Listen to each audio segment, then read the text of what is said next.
We are by Ein Gedy National Park. There are very few places that I can tell you that has such a feeling like Ein Gedy.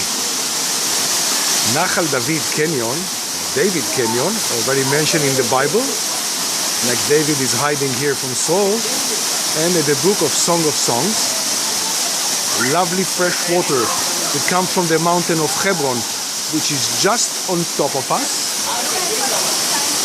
And if you look carefully to the opposite way, when we start walking back, this trail will lead us all the way to the Dead Sea.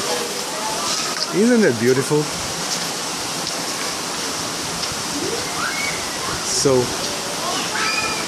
you are more than welcome to join me to research and explore the Dead Sea and Ein Gedy secrets.